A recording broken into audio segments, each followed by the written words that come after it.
All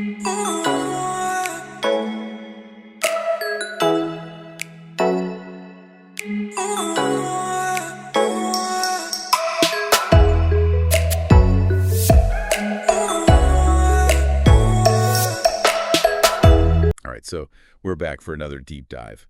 And today we're going to be talking about Hollywood, but more specifically, Black comedians in Hollywood. Okay. We've got a ton of sources that you sent over, interviews, YouTube clips, all sorts of things. Yeah. And History bought that stuff. Yeah, and it's pretty wild, some of this stuff. There's definitely a lot more going on than you might think. Yeah, definitely. So we'll be exploring all kinds of things, how Black comedy rose up and then kind of fell off in television, the whole Tyler Perry situation. And then the question of, like, is collaboration even possible in such a crazy competitive industry? It's really interesting because I think what we're looking at here isn't just about individual careers, right? We're talking about a whole system that has a history of kind of lifting up Black talent and also kind of taking advantage of them. Yeah, I mean, when I was looking through all this stuff, I was thinking about the 90s. You know what I mean? Like what people call the golden age of Black sitcoms. You had Martin, Malcolm, and Eddie, the Jamie Foxx show. Those were huge, right? And they were important too, I think, because they showed Black experiences in a way that we really hadn't seen before. Oh, yeah, absolutely. I think a lot of that had to do with UPN, right? The network that basically everyone thought of as being for Black entertainment. You know, they were putting out shows like Moshe, The Parkers, Girlfriends, shows that other networks probably wouldn't have touched, and they got huge audiences. Like, they were really successful. They helped UPN become a real player in the TV world. That's so interesting that you bring up the audience thing, because when you look at what happened to all those shows, and even UPN itself, there's kind of a pattern there. Right. Like one of the sources you sent, Eddie Griffin, who was on Malcolm and Eddie, he had a pretty strong opinion about all this. Oh, yeah. Yeah, he called it the Uppicker Network. Like they built it up on the backs of all these Black performers, and then once they were successful, they just sold it off for a profit. You know, what's so interesting about that is it's like he's talking about UPN, but it feels like a much bigger thing. You know what I mean? Like this whole pattern of exploitation going back forever in the entertainment industry. Like you think about minstrelsy and the Chitlin circuit. It's like Black culture gets taken and turned into money by the mainstream over and over again. Yeah, it's almost like history just keeps repeating itself. Right. Like, is that what's happening here? And it's not just Black talent either, is it? Like, do other groups who are kind of outside the mainstream, do they go through the same thing? What do you think? Like, if you were watching all this back in the 90s, did it feel like a betrayal to see those shows disappear when UPN changed what they were doing? It's a really good question. I think these are things we got to think about as we go through this because this next part is about Tyler Perry, and it gets even more complicated. Right. Tyler Perry talked about someone who people have strong opinions about. He's built this whole empire, given so many Black actors and crew members their start. But then you've got people like Eddie Griffin and Katt Williams. They're not afraid to criticize him. It's true. He's definitely a success story. Like, he made it all on his own. But some people say that success hasn't really helped the rest of the Black community in Hollywood, you know? Like Eddie Griffin, he said that the way Perry portrays characters like Medea, it kind of leans into these old stereotypes, and that it might even be preventing Black men from getting more complex, realistic roles. In Katt Williams, he goes even harder, right? Like, he's basically said that Perry has this whole gangster side, and he uses his power to shut people up who don't agree with him. He even thinks that Perry's messed with casting decisions to keep Williams out of certain movies. Right, and if you put that together with what Griffin's saying about Perry not really helping other Black talent get ahead, it makes you wonder, right? Like, what does success really mean in Hollywood? Is it something you share, or is it like one person wins and everyone else loses? It's really complicated, huh? It seems like there's more going on than we might realize at first glance. And, you know, we should say, there are strong arguments on both sides. Some people see Perry as someone who broke down barriers and opened doors for Black creators, and others, they think he's actually reinforced harmful stereotypes and limited what Black representation can be in Hollywood. Absolutely. It's really complex. And maybe if we dig into some specific examples, we can understand things a little better. Like, we could look at the careers of actors who've worked with Perry, see what kind of roles they got before and after. Maybe we can find some patterns. That's a great idea. Let's do that. I'm curious to see what we find. And you've got some more insights on this, right? Yeah, I do. Okay, so let's get into it. I think one way to look at it is to see what happened to actors who were in Tyler Perry's movies, like, take Taraji P. Henson. Hmm. Before she was in I Can Do Bad All by Myself, she was in a bunch of smaller Oh, things. yeah, like she was in Baby Boy and Hustle and Flow. But yeah, that Perry movie, that's what really made her a star. Exactly. That was her breakout role. Totally. Got her the Oscar nomination.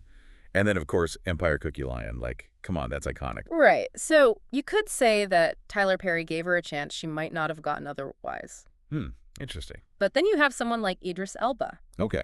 He had a bit part in Perry's Daddy's Little Girls pretty early in his career. Right, right. And Elba, I mean, his career just exploded. Right. Both in Hollywood and, like, everywhere else. Luther, The Wire, Beats of No Nation. I mean, the guy's a superstar. Exactly. And most of that success, nothing to do with Tyler Perry. So what does that tell us then? Did Perry even really help launch Elba's career? Or was it all Elba's talent and hard work? Yeah, it's tough to say for sure. It's not a simple answer, huh? Maybe it's a bit of both. Right, maybe it's talent and the right opportunity and the choices an actor makes. Speaking of choices, Mm-hmm. and black men in Hollywood, Uh, this whole thing about black men in dresses played for laughs. oh, Both Eddie Griffin and Katt Williams have talked about how much they hate that. right, we've seen it forever, right? From Flip Wilson as Geraldine to Big Mama's House, and of course, Medea. And it's funny, right? But is it also kind of messed up? Like, does it reinforce bad stereotypes? Does it stop black men from getting offered more serious, interesting roles? Yeah, I mean, that's a real concern, right? Katt Williams actually said he turned down a role in Big Mama's House. Wow. Even though it probably would have been huge for his career, he just felt really strongly that wearing a dress on screen would damage his image and what he stood for. That's a tough position to be in. Right. Like, black comedians, especially, it seems like they're always expected to play into these stereotypes to get ahead. Yeah, and Eddie Griffin has pointed out that, like, white comedians, they don't really have to deal with that. So is that just a coincidence? Mm-hmm. Or is there something bigger going on there, you know? Mm-hmm. Like, how much pressure is there on black comedians to conform, even off screen? Speaking of which, one of the sources you sent talked about all those Hollywood parties that Diddy threw. Oh, yeah, Biddy's parties. They're legendary, right? Everyone wants to get in. But some people are saying they're not just about having fun. No. No, like, maybe it's more about power and who, and maybe even some shady stuff going on. Mm. This guy, Gene Deal, he was Diddy's bodyguard for a while. And he's made some pretty crazy claims about what he saw at those parties. Oh, wow, like what? Drugs, shady business deals, like the whole scene is just wild. Yikes. Then you've got Jamie Foxx, right? He's usually pretty straight up about things. But he said once that he turned down a $50 million offer to protect his, and I quote, virgin hole. Oh, my God, what does that even mean? Nobody knows. It's like the ultimate Hollywood mystery. What happens at a Diddy party stays at a Diddy party. Unless you're Gene Deal, I guess. Wow. But it makes you think, right? What does it really cost to become famous? Like, is that the price you have to pay to be in the inner circle, to get all those opportunities? Is it worth it? I mean, what do you think? Katt Williams actually thinks those parties are like initiation rituals. Like you have to compromise yourself to be accepted by the Hollywood elite to be one of them. That's a wild thought. Right. Makes you wonder about who really has the power and who benefits from all this and who ends up getting hurt. So it's not just about the roles they get offered, right? It's the whole system. Yeah, it's like this pattern of exploitation, manipulation, this pressure to fit in. And it's not just race either, right? Or gender. I mean, think about all the stories we hear about the casting couch. Powerful people taking advantage of others, people getting silence for speaking out. Right. It's a problem everywhere in the entertainment industry with everyone. So given all that, why don't we see more people working together? Especially those who've been pushed to the sidelines. Like, wouldn't it make sense for black comedians to team up? Like, wouldn't they have way more power that way to change things from the inside? You'd think so, right? Imagine if Eddie Murphy, Tyler Perry, Chris Rock, Dave Chappelle, all of them, if they joined forces, like, that would be a force to be reckoned with. But the thing is, Hollywood doesn't really want people to work together. Mm-hmm. It's set up to encourage competition. Ah. Like, everyone's fighting for the same piece of the pie. And even Eddie Murphy, right? Like one of the biggest comedy stars ever. Oh, yeah. He's talked about how hard it is to get some of his projects made, even for him. Wow. It's like, even with all his success, he still faces bias and struggles to get funding for movies with black leads. It's messed up. It's complicated, right? There's no easy answer. Yeah, but it's important to remember that Hollywood is a business. Right. Like, it's all about money and power. And the way it's set up right now, It makes people go against each other. It makes it hard for any one group to get too strong. Totally. So maybe it's not that people don't want to collaborate. It's that the system makes it almost impossible. Yeah, that's probably a big part of it. And that's what we're really talking about here. It's not just about individual actors or comedians. It's about a system that's built on inequality. Exactly, a system that needs to change. And to do that, we need to talk about it, to understand what's going on. Absolutely, and we all need to work together to challenge how things are. But it's not all bad news, right? Yeah. Like, there are more and more diverse voices coming up, pushing boundaries, demanding change. And that's where you come in, the listener. We've gone over a lot in this deep dive, right? Huh.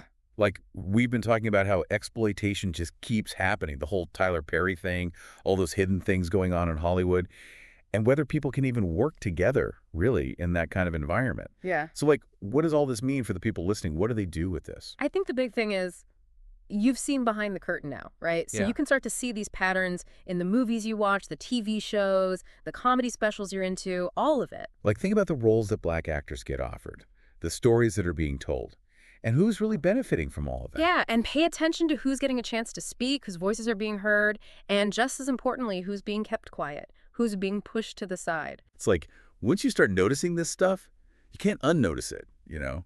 And that's the first step, right? Realizing what's going on. Because you have a choice in what you watch, what you support, what you push back against. Exactly. You can demand to see more diversity in front of the camera and behind it. You can help boost the voices that don't get heard enough. And you can hold the people in charge accountable, make them create an industry that's fairer and more inclusive for everyone. That's what we've been trying to do here, right? Give you the knowledge, get you thinking about the entertainment you're taking in, Yeah. and understand the forces that shape the stories we see on screen. Keep asking questions, keep challenging what you think you know, and keep pushing for things to get better for the entertainment industry to actually represent everyone. And that's it for this deep dive. Thanks for joining us. We'll see you next time.